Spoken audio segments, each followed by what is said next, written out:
Welcome to Community Conversations. I'm your host, Jim Morris, Superintendent of the Fremont Unified School District.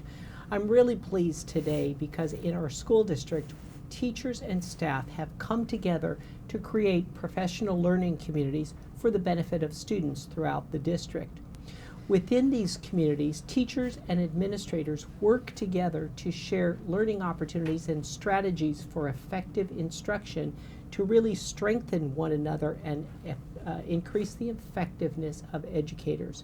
A professional learning community creates foundational knowledge and a base for understanding and collaborating in the areas of leadership and strategies for improving the culture of a school and the learning that happens in classrooms.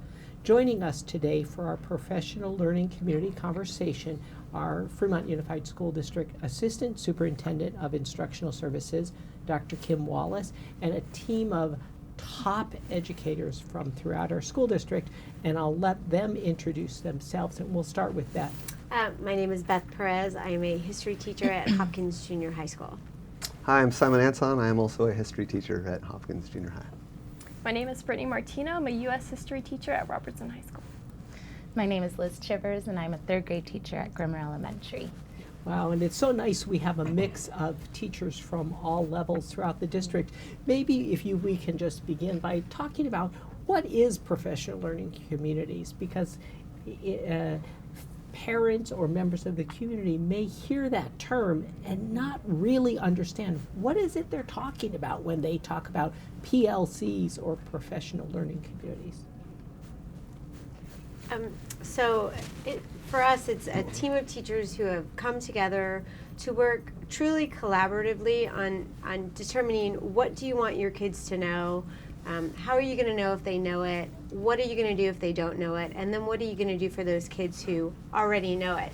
So we work really as a team to ensure that a lot of things, but one of them being that no matter what classroom they're in, the kids are going to get some of the same learning experiences and the same knowledge no matter if they're in my class, if they're in Mr. Anton's class, if they're in another class. So it's really about being a team of people who are working together. Yeah, it's been incredibly valuable for me as a first-year teacher because I'm able to keep up with the type of learning that is expected of the school and also provide that same experience for my students while working with other teachers that have more experience than I do. So how is a professional learning community different? Because we know at our schools throughout the day, teachers talk to one another all the time. How's a professional learning community? What does that mean? Because I know it's more than just a bunch of teachers sitting around talking. Can you explain how it's different? I think the best comparison that I've heard is this idea of a rowing team, like when you see professional rowers that are all working together simultaneously, heading in one direction. And that's kind of what PLCs feel like for me, is we get all of these professionals together, no matter what grade level, no matter what they're teaching, we're all getting together with this shared purpose, these common goals that we're all heading towards. And within our teams, we strategize based on our research and our actual data that we collect in our class. And we strategize how we're best going to meet the needs of our students. So that's... And talk a little bit about what's the benefit to you as a teacher of being involved in a group called a professional learning community? Well, I think, as a staff, we all come with all different strengths and weaknesses, and by working as a team, you can really make sure that all of our strengths come together and we do the best that we can for our students. Students, are unsuccessful for different reasons. Sometimes it's a skill deficit and sometimes it's a will deficit. And being able to have a team dedicated towards Tier 1, Tier 2, Tier 3 intervention in both of those areas is going to make it so that all of our students are successful, especially at my school where we're getting the students who are coming probably because they need that Tier 3 intervention. So for us, it's even more important that we have that network. I think one of the shifts is about mindset, and what they're talking about and the analogies are so wonderful and so apt. It's really that students become our students, Yes. even if they're in somebody else's class. Instead of, these are my students, they're all of our students. We have a collective responsibility for every single student in this school. And so it really is a shift in thinking more than it is just people working together on something. It's saying we have that common direction. We know what we want for all our kids, and they deserve the best curriculum, the best instructional strategies, and the best minds in the room to figure out what to do if they aren't learning the content that we've deemed so valuable for them to learn. I think one of the important points that you made is it's a different kind of professional development or training opportunity for teachers than we've offered in the past. Can you talk a little bit about why are we going in this direction, and how did it come about, and how did the district decide this is a valuable way to help teachers learn from one another? I think one of the things that really resonated with me when I had the training was it's less about me as a teacher and more about the student as a learner. And that was hard at first, because I think a lot of us pride ourselves on being really good teachers and we have really good lessons. But a lot of times we never really sat back and looked at, well, I know I'm teaching and I know this is a good lesson, but how do I know that if I'm not really checking with my students? And so that was the mind shift that I had to do. And I feel like I've been very supported by the district in the amount of training so far that we've been given. And it feels like it's not one of those things that I think is, well, we'll learn it this year and then it's going to go away next year. I think because the principles of it are so sound, and the fact that it's all about the kids learning, that this is not going to go away. I think this is a good positive direction that we're heading in as a district. I appreciate the freedom it provides teachers to continue teaching how they would like, while still kind of trying to aim for the learning goals that you've kind of agreed upon. So you still have your own style you can carry out and still address the students in different ways, while still kind of maintaining the areas in which your interests are and where the students can lead it. Well, I think that's something that is important to emphasize, that you when you talked about the three questions at the beginning, and you really expanded on that to say it's about students and how are the students learning. But then in this professional learning community, talk a little bit about how the teachers learn from one another and bring their effective practices to the table, because there may be a lot Simon can share that he's going to teach me to help me get better. How does that happen, and what does it look like when the teachers get together? Well, I don't think any teacher shows up to school and say, I'm going to bring my B game today. We're all showing up and doing the best we can, and sometimes it doesn't work. Our teaching style might not resonate with a certain student or group of students, and that's where PLC has really helped. Is, I'm trying to teach this concept, it's just not working for these people, and we look at the assessments and and where are we missing it here? And when you've got this team, you say, well, this is how I taught it. And, on our team, we've got a special ed teacher who's really helped with differentiation and, these ideas that she has brought to the table that have never really occurred to me. And so it's been so valuable to have these, extra perspectives. You're not, working in isolation. So. Well, I really appreciate that idea, that kind of old mindset is we take all the teachers and we sit them in the ballroom at a hotel, and the expert comes in and tells them all what to do. And I just think back to my years as a teacher, probably the most valuable learning I did as an instructor or as an educator was, well, how did you do that? Why did you get such a different result? Why are your kids doing so much better? How did you do it? Talk a little bit about how the groups are organized, because you made a reference to teachers coming together regardless of what subject that they teach. How does it work, and how are the learning communities at a school organized? So at our school, I would say we have 3 main groups. First, we get together as a full staff just because our staff is smaller. It's actually possible to do that and it still be a learning community. And then we have a second group, which there's still kind of larger groups, about 8 or so people on them, and they're interdisciplinary, so all the different subject groups, different levels together. And then I would say the group that I spend the most amount of time in is the social studies department, which is a group of 3 of us, but you know, since each of us teach a different subject, it's really important that we're getting together to make those decisions about what's important in our classroom, because, you know, my students will go to the next teacher and so forth. So if we want students to be able to graduate at a certain skill level, they need to be doing it from 10th grade forward and not just starting in my classroom. Somebody have a different organization, or are they all? At the junior high, I think a lot of the schools are, you have definitely bigger schools, but we still do have whole staff meetings where we do a lot of the PLC concepts and we talk about it. But Simon and I are in a group together with 2 other people, 3 other people. One of them, we do have the resource teacher who is working with us as well, which has been really great to have that perspective as well. Most of our staff is by department, by grade level. There are a few people who are single subject, like our art teacher. She's the only person there. She's able to go work with another school. And like our Spanish teachers, there's only 2 of them. So I know Thornton and Horner come to our school and they work together as a team. So there's been a lot of flexibility, but most people are secondary, I believe, by grade level and by subject. Yeah, we're organized by grade level. So I'm on a 3rd grade team. And then we have the special ed teacher who has 3rd graders in her class, and we also work with the resource teacher as well. So yeah, I think ideally you'd be working with the people who are teaching the same curriculum as you or in the same department as you. So I just want to emphasize 2 things I think I've heard pretty strongly.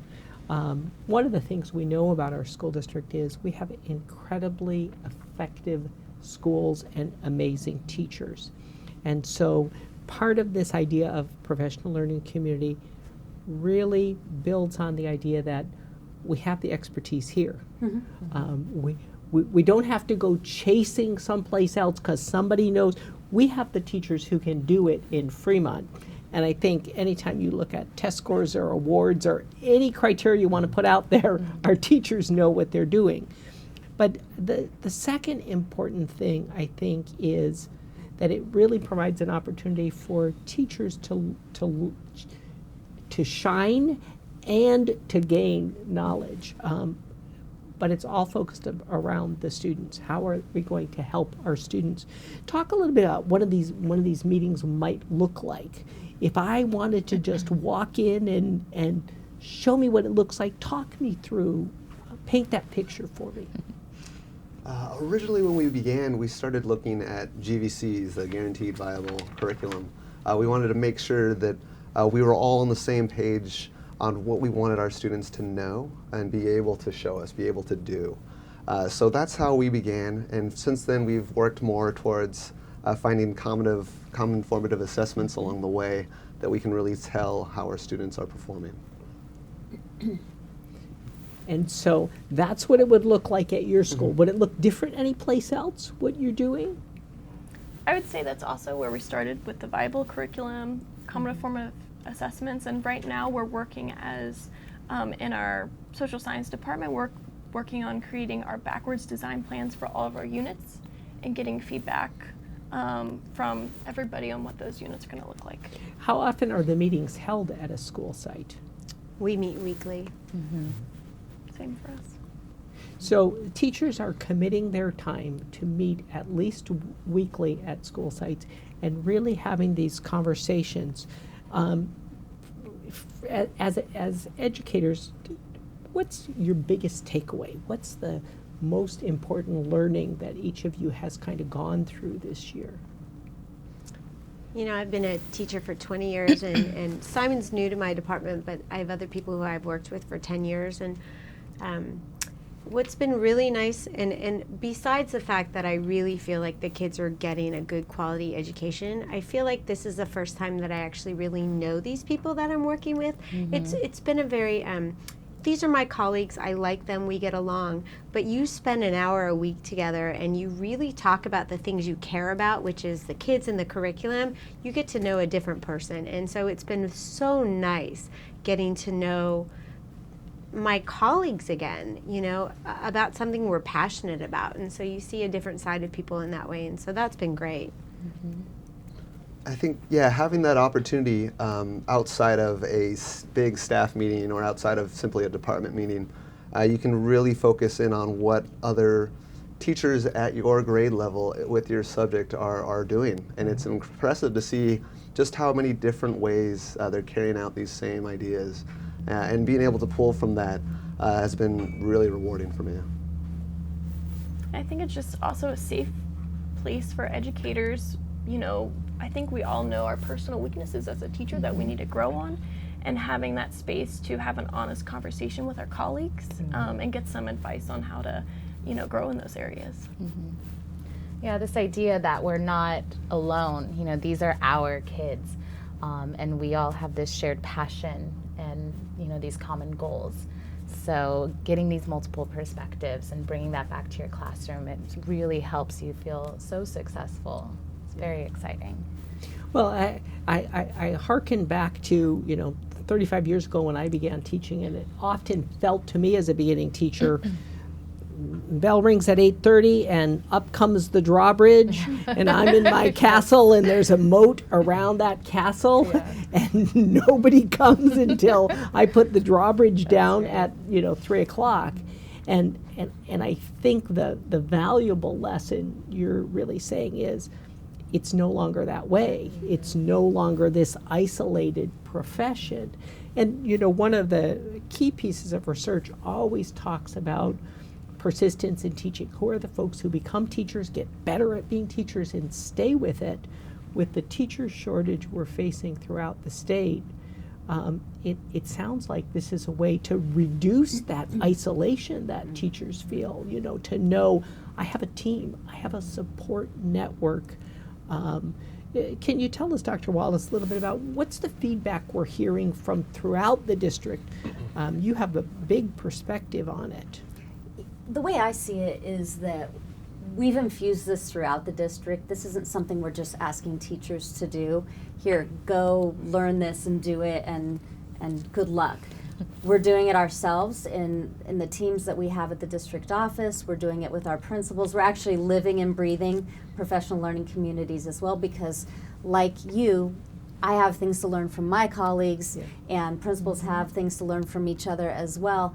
And so I think that, it's that mindset of you can be very isolated and shut the door and do your own thing, but I grow every single day. I have questions that I ask, and people enlighten me, and I enlighten other people.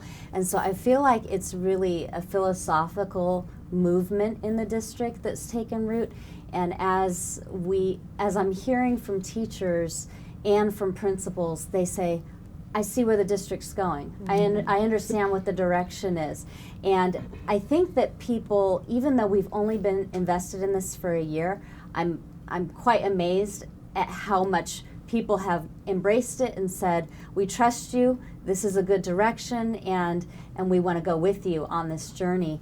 And like Beth alluded to earlier, this isn't just we're adopting this one thing and then this too shall pass and it's going to go away in 2 years when we find something else that's the flavor of the month. It really is who we are. It's about what we embody. It's not a store-bought system. It's not something that is really, it can't go away. It's the core things. What do we want our students to learn? How do we know if they've learned it? What do we do when we find that they haven't learned it? And how do we extend the learning of those who've already gotten it? There are no other questions in education as far as I'm concerned. So how can you not do professional learning communities? Everything else we have, we'll do adoptions, and yes, we might have different strategies that come in and different curriculum. It's all focused on those 4 questions. You think about the idea, and to become a teacher, right? We have highly educated, well-trained. You have to work really hard to become a teacher, and you have to be pretty elite in really the overall level of education that we expect. And yet this idea is, you're great, but you can always get better and better and better. How, as teachers and as a district, how is this movement or this commitment to really increasing the professionalism of staff, how's it going to evolve over the next few years? What do we see ahead? Because you mentioned we're in the beginning stages. Where's it going? Right. So we have a 3-year plan that we put together, and really about the first year, which is this year, was just getting people comfortable with the idea of working together, collaborating. There was a lot of looseness around some of the topics that they were working on. What we're going to do is start to funnel in on the first 2 questions that I mentioned. What do we want the students to learn? How will we know if they learned it? So how will we know if they learned it is really about assessment and figuring out whether or not students have learned it, and what are the different ways that we find that out in the classroom on a daily basis and at the end of the year when we have the big test. And so this year was really focused on that first question, and next year will be focused on the first 2 questions, and then the 3rd year will be focused on questions 3 and 4, which are the interventions and the extensions. I say that as this is our overarching plan, but growth happens in spurts. Some people are already there. Some schools I visit, I'm like, wow, you guys are so far ahead of the game. Keep going. I'm not going to hold you back. And other schools are just a little bit more methodical, and they're just not at the same place. And so what we're doing is we're just supporting the schools and the principals as they go throughout the journey. And it's not a race. There's no end game. Like you said, continual learning. We will never get to the place where we have the answer. We will just continue to learn, ask the questions, find answers, and then ask more questions and find new answers. And so yes, we do have a district master plan, and we'll provide support and training and the information that needs to get out there for the teachers. But there is an organic nature to it too that we don't want to box in. All right. Well, let me say in closing that I think the 4 of you really exemplify the level of professionalism of 1,700 colleagues, and I really honor and salute you for this commitment to continually getting better and recognizing as professionals the best way to serve kids is to have great teachers, and you're 4 great examples. I thank you, and from all of us at Community Conversations, I appreciate your watching our segment on professional learning communities.